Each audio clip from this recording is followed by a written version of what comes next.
सणाई साळी आमोशा सर्व मेंढक्यांच्या मनी लागली या आशा शेळी आणि मेंढीच आला दूध घेऊन देवा माझा जातो अमृतात न्हावून कृपा तुझी देवा मेंढी मेंढक्यावरी विटू विरू देवाच वरदान माझ्या शिरी ताप मारे डिंब्याड्या तू ढोलावरी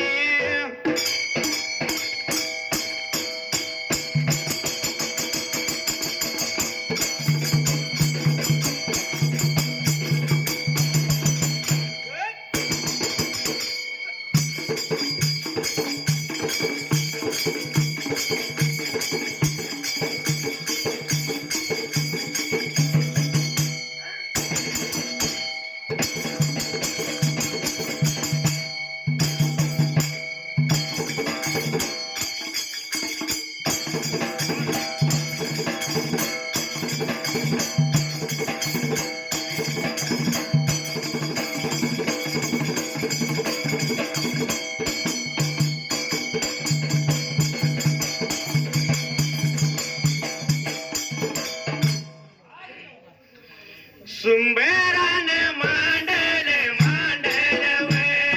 वनकासी लिंगाला लिंगाला वे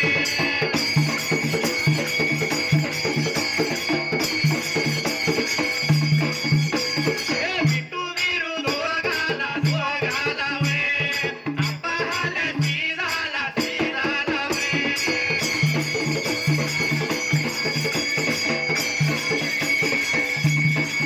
देवाचरण वंदून वंदून जातो माझ्या मार्गाला मार्गाला वडी सुटल्या जाग्याला जाग्याला सत्याला मळताला मळताला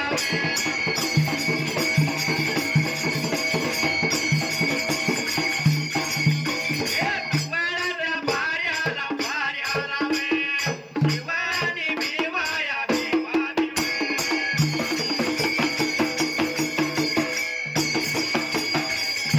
मारा बाबा बैलाचा नांगूर येऊन झाले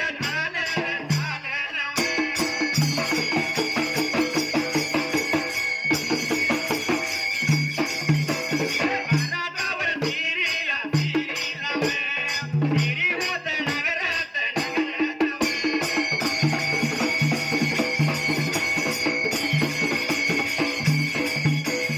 हाड हेळून बारोन हाड हेळून बारोन हाड हेळून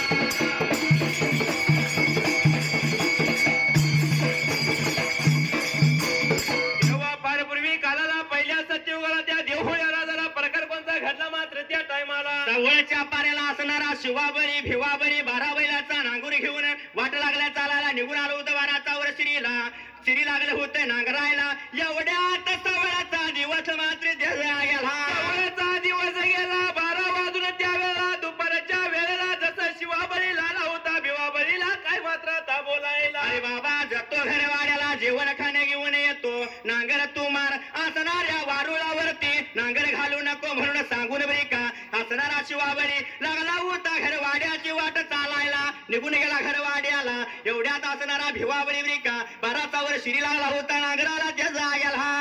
होता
तेवढ्याच तासाला त्याने ब्रिका नांगर वारुळावरती घातल्याला नांगर अडकून बसला मात्र त्या जाग्याला बरं का नांगूर अडकून बसायला एवढ्या चावलीला भिवाने विचार मनाचा केला मात्र त्या जाग्याला 12 बैलाने एक वड लावून लागला काढायला पण काही केलं असं नांगर निघाना एवढ्यात असणारा शिवाबळी जेवण खाणे घेऊन आला 12चा वर्षीला घातल्याला नांगूर त्यानं नेत्रानं पाहिला लागला होता असणाऱ्या भिवा बळीला बोलायला त्या जाग्याला अरे बाबा जसं मात्र त्या वाद्या घात केलाच माझा त्या वेळेला तुला वारुळात नांगर घालू नको म्हणताना वारुळात नांगर का घातलाच म्हणून आला होता बोलायला असणाऱ्या 2 जण भावानी 12 बैलाची एक ताकद लावून ब्रिका जसं नांगूर काढलेल्या वारुळातून मात्र त्या जाग्याला एवढ्याच बिवे एवढ्या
वेळेला असणाऱ्या 12च्या वर श्रीमती तिने जया बसूला मात्र त्या जाग्याला